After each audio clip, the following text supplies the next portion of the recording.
Hi everyone, welcome back to legal law academy. और आज हम पढ़ रहे हैं CrPC. So let's start.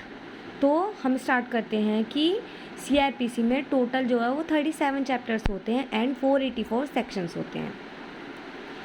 CrPC जो बना था वो बना था 25 जनवरी 1974 को, और एनफोर्स जो हुआ मतलब लागू होना, लागू कब हुआ? लागू हुआ 1 अप्रैल 1974 को। अब इसका टेरिटोरियल जुरिडिक्शन जान लेते हैं।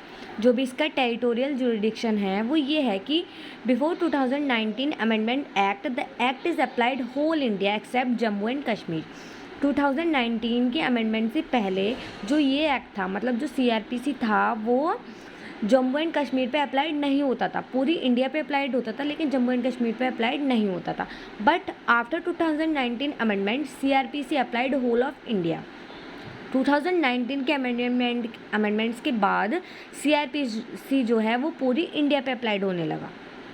अब सीआरपीसी की कुछ बेसिक टर्म्स हैं, जो भी बेसिक टर्म्स हैं, लाइक जैसे कॉग्निजेबल ऑफेंसेस क्या होते हैं, नॉन कॉग्निजेबल ऑफेंसेस क्या होते हैं, बेलेबल ऑफेंसेस कौन से होते हैं, नॉन बेलेबल ऑफेंसेस कौन से होते हैं, वारंट केस कौन से होते हैं, समन केस कौन से होते हैं।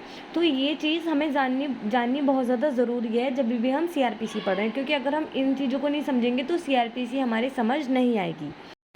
तो हम स्टार्ट करते हैं कि कॉग्निजेबल ऑफेंसेस कौन से होते हैं और नॉन कॉग्निजेबल ऑफेंसेस कौन से होते हैं। वैसे मैंने एक वीडियो बना रखी है इसके ऊपर, इन टॉपिक्स के ऊपर ऑलरेडी, कि क्या होते हैं, तो आप जाके चेक कर सकते हैं, लेकिन मैं यहाँ पे आपको शॉर्ट में बता देती हूँ।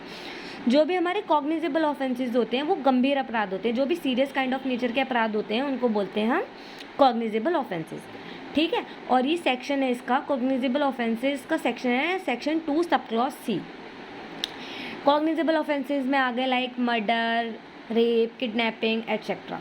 मतलब इन चीज़ों का पनिशमेंट 3 साल होता है या फिर 3 साल से ज़्यादा होता है। इसमें जो होती है वो पुलिस जो होती है वो विदाउट वारंट अरेस्ट कर सकती है। ठीक है, अब आते हैं नॉन कॉग्निजेबल ऑफेंसेस कौन से होते हैं। तो नॉन कॉग्निजेबल ऑफेंसेस डिफाइन है सेक्शन 2 सब क्लॉज एल में। ठीक है, कॉग्निजेबल का सेक्शन आप ऐसे याद रखना कि सी है ना, सी से स्टार्ट है कॉग्निजेबल, तो 2 सब क्लॉज सी। ठीक है, अब आते हैं नॉन कॉग्निजेबल पे। तो ये थोड़े कम सीरियस होते हैं, लाइक लेस सीरियस ऑफेंसेस, जो भी जैसे इसमें आ गए माइनर ऑफेंसेस जैसे फॉर्जरी, चीटिंग, डिफेमेशन। इनका पनिशमेंट 3 साल से कम होता है या फिर फाइन होता है, और इसमें पुलिस ऑफिसर वारंट के साथ ही अरेस्ट करता है। बेलेबल ऑफेंसेस हमारे होते हैं जमानती अपराध, जो भी पैटी ऑफेंसेस होते हैं, मतलब छोटे मोटे ऑफेंसेस होते हैं। बेलेबल ऑफेंसेस में accuse have right to get bail, मतलब उसका हक है, वो हक से बेल मांग सकता है।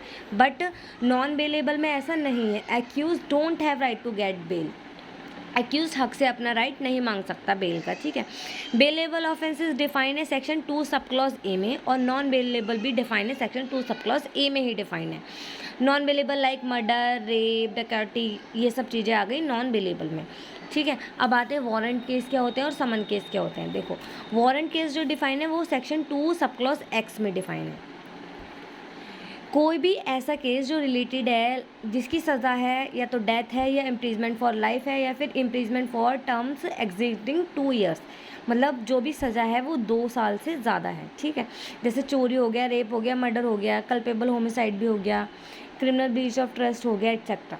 मतलब जिनकी भी सज़ा ये इन तीनों चारों में आ रही है वो किस में आ गया? वारंट केस में। उसके लिए क्या इशू होगा? वारंट इशू होता है। जैसे जिसकी सज़ा, कोई भी ऐसा ऑफेंस क्या है जिसकी सज़ा डेथ मिली है, या फिर जिसकी सज़ा मिल सकती है कि इम्प्रिजमेंट फॉर लाइफ है, या फिर कोई भी ऐसा ऑफेंस जिसकी सज़ा 2 साल से ज़्यादा है। ठीक है, अब आते हैं समन केस।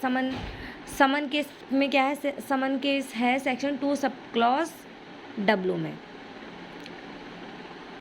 तो समन केस में आते हैं जो भी केस वारंट केस में आए हैं उन्हें छोड़ के जितने भी केसेस हैं, जितने भी ऑफेंसेस हैं, वो सारे किस में आ गए? समन केस में। सो आई होप आप लोगों को वीडियो अच्छे से समझ आ गया होगा। तो चैनल को सब्सक्राइब करना, वीडियो को लाइक करना, और प्लीज़ ज़्यादा से ज़्यादा शेयर करना, और कमेंट करके ज़रूर बताना कि वीडियो कैसा लगा। Thank you.